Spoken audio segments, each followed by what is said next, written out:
ममता बनर्जी ये सब बातें इसलिए कर रही हैं क्योंकि बंगाल में 2026 में चुनाव होने वाले हैं और ममता बनर्जी को इस बार का डर है कि कहीं इस बार उनके साथ खेला ना हो जाए, क्योंकि बंगाल में 14 साल से ममता बनर्जी लगातार सत्ता में, 14 साल सत्ता में रहने की काफी एंटी इनकम्बेंसी भी हो सकती है। ममता बनर्जी पर तुष्टीकरण की राजनीति करने के आरोप भी लगते हैं।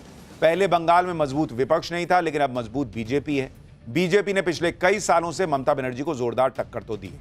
ममता बनर्जी अब तक अजय हैं, लेकिन दिल्ली में केजरीवाल का हाल सबने देखा है। केजरीवाल 12 साल तक अजय थे दिल्ली में। उनको लगता था दिल्ली कोई जीत ही नहीं सकता मुझसे, लेकिन आखिरकार नरेंद्र मोदी ने दिल्ली का किला गिरा दिया। बीजेपी को लगता है कि अगर दिल्ली केजरीवाल से जीत सकते हैं तो बंगाल में ममता बनर्जी से जीत सकते हैं। अमित शाह खुद ये कह चुके हैं कि दिल्ली के बाद अब बंगाल में कमल खिलेगा, और शायद इसीलिए ममता बनर्जी घबराई हैं और ऐसी बातें कर रही हैं। ममता बनर्जी शायद इसी डर से चुनाव आयोग पर फायर है कि कहीं बंगाल में इस बार उनके साथ खेला ना हो जाए, तो पहले से कुछ बेस बनाओ। इंडी गठबंधन के लिए सबसे आसान निशाना चुनाव आयोग ही है। ये लोग जीतते हैं तो बोलती बंद हो जाती है, हारते हैं तो चुनाव आयोग पे, ईवीएम पे ठीकरा फोड़ते हैं। इंडी गठबंधन में कांग्रेस यही काम बहुत पहले से कर रही है। पिछले साल महाराष्ट्र चुनाव को लेकर कांग्रेस अब तक चुनाव आयोग से भिड़ी हुई है, लेकिन चुनाव आयोग को घेरने के चक्कर में खुद कांग्रेस फंस गई। दरअसल महाराष्ट्र चुनाव को लेकर कांग्रेस ने चुनाव आयोग से वोटर लिस्ट मांगी थी। उनका आरोप था कि महाराष्ट्र लोकसभा और विधानसभा चुनाव में वोटर लिस्ट में बड़ा गैप था। कांग्रेस का कहना था कि महाराष्ट्र विधानसभा चुनाव में अचानक से वोटर्स की संख्या बढ़ गई। कांग्रेस की इस डिमांड को मानते हुए आयोग ने 2009 से 2024 तक की वोटर लिस्ट शेयर करने की इजाजत दे दी। लेकिन अब कांग्रेस कह रही है कि हमें मशीन रीडेबल डिजिटल कॉपी चाहिए, लेकिन कांग्रेस की इस मांग को चुनाव आयोग ने नकार दिया। चुनाव आयोग के सूत्रों के मुताबिक कांग्रेस की यह डिमांड मौजूदा कानूनी नियमों के दायरे में नहीं है, और ऐसी ही डिमांड को साल 2018-19 में सुप्रीम कोर्ट खारिज कर चुकी है। साल 2018-19 में कांग्रेस के पूर्व मुख्यमंत्री कमलनाथ ऐसी ही डिमांड लेकर सुप्रीम कोर्ट गए थे कि हमको डेटा दिला दीजिए चुनाव आयोग से। 2019 में सुप्रीम कोर्ट ने साफ साफ कह दिया था कि चुनाव मैनुअल में वोटर लिस्ट का आंकड़ा सार्वजनिक करने के लिए इमेज पीडीएफ फॉर्मेट की बात की गई है, वहां कहीं भी सर्चेबल पीडीएफ की बात ही नहीं, और इसलिए याचिकाकर्ता यानी कमलनाथ यह क्लेम नहीं कर सकते कि ड्राफ्ट इलेक्टोरल रोल वेबसाइट पर या सर्चेबल मोड में होना चाहिए।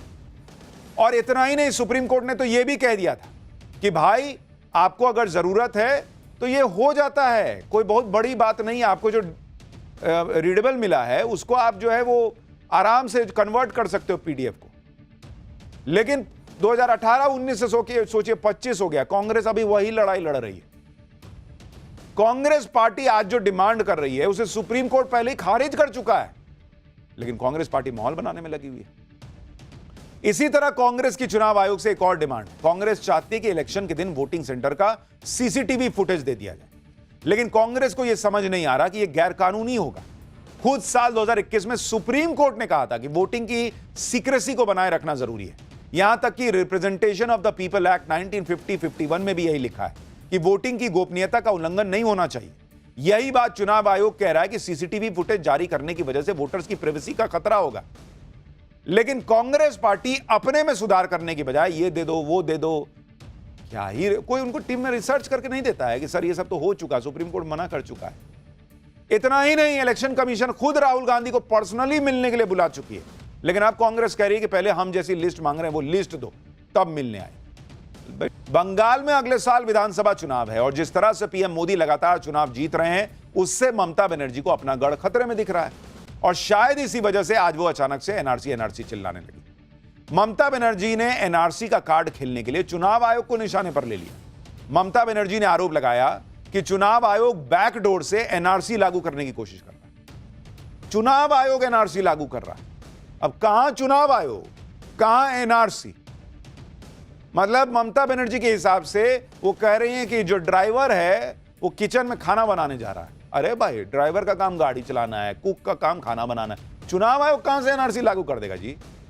चुनाव आयोग के पास तो एनआरसी लागू करने की अथॉरिटी भी नहीं है। चुनाव आयोग का काम अलग है और एनआरसी की बात तो कहीं दूर दूर तक उसमें सटती भी नहीं है। लेकिन ममता बनर्जी ने चुनाव आयोग और एनआरसी का कनेक्शन जोड़ दिया। पहले ममता बनर्जी को सुन लीजिए, फिर बताऊंगा कि एनआरसी की कहानी कहां से आई है। Is it NRC? Is it they are doing or working to establish the NRC? What is their intention? Please let us clarify.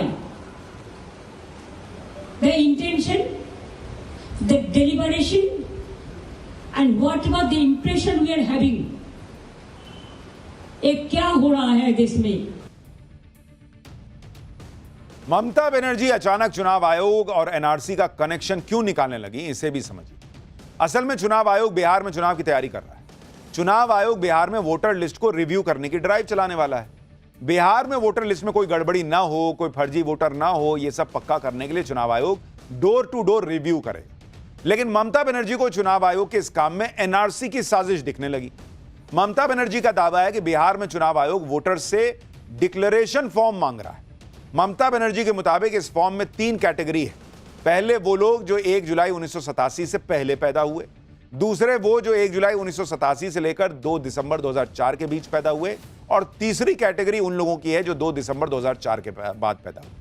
अब ममता बनर्जी का दावा है कि इस फॉर्म में अगर वोटर दूसरा विकल्प चुनते हैं तो उन्हें खुद के बर्थ सर्टिफिकेट के साथ साथ नागरिकता के सबूत के तौर पर माता पिता का बर्थ सर्टिफिकेट देना होगा। ममता बनर्जी को आपत्ति इन्हीं 3 विकल्पों पर है। वो पूछ रहे हैं कि वोटर बनने वाला कोई भी शख्स 1987 से पहले अपने माता पिता के जन्म स्थान को प्रमाणित करने वाला डॉक्यूमेंट कहां से लाएगा। वैसे तो यह फॉर्म बिहार के लिए, लेकिन ममता बनर्जी का आरोप है कि निशाना बंगाल है। वो बंगाल में वैलिड वोटर्स के नाम हटाना चाहते हैं। ममता बनर्जी ने कहा कि बहुत सारे माता पिता अपना बर्थ सर्टिफिकेट नहीं दे पाएंगे। ममता बनर्जी ने आरोप लगाया कि वो बंगाल के माइग्रेंट वर्कर्स को टारगेट कर रहे हैं। ममता बनर्जी पूछ रही हैं कि चुनाव आयोग ने 1987 का ही साल क्यों चुना। उनका आरोप है कि यह एनआरसी से भी ज्यादा खतरनाक लग रहा है। ममता बनर्जी को इसमें बीजेपी और चुनाव आयोग की मिलीभगत दिखने लगी है। लेकिन दूसरी तरफ वो गुजरात उपचुनाव में आम आदमी पार्टी की तरफ से जीती 1 सीट को ऐसे दिखा रही हैं जैसे अब तो गुजरात में बीजेपी गई। अगर बीजेपी और चुनाव आयोग की सेटिंग है जैसा ममता बनर्जी आरोप लगा रही हैं, तो फिर गुजरात में बीजेपी 1 सीट भी क्यों हारती भाई। सुनिए गुजरात उपचुनाव को लेकर ममता बनर्जी ने क्या कहा, फिर बताऊंगा कि कांग्रेस कैसे चुनाव आयोग से डेटा मांगकर खुद फंस गई। गुजरात में तो लगता है, मैं जो बात किया है कल, मेरे को लगता है गुजरात में बीजेपी गया।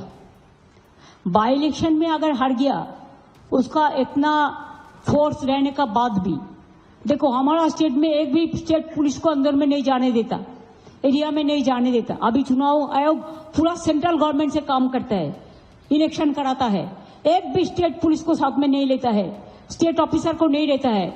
आरएसएस देख के, प्रचारक देख के, आरएसएस को कोई कुछ लोग को हम सम्मान करते हैं, लेकिन अभी जिस तरह कर रहा है इसमें हमारा डाउट बढ़ रहा है।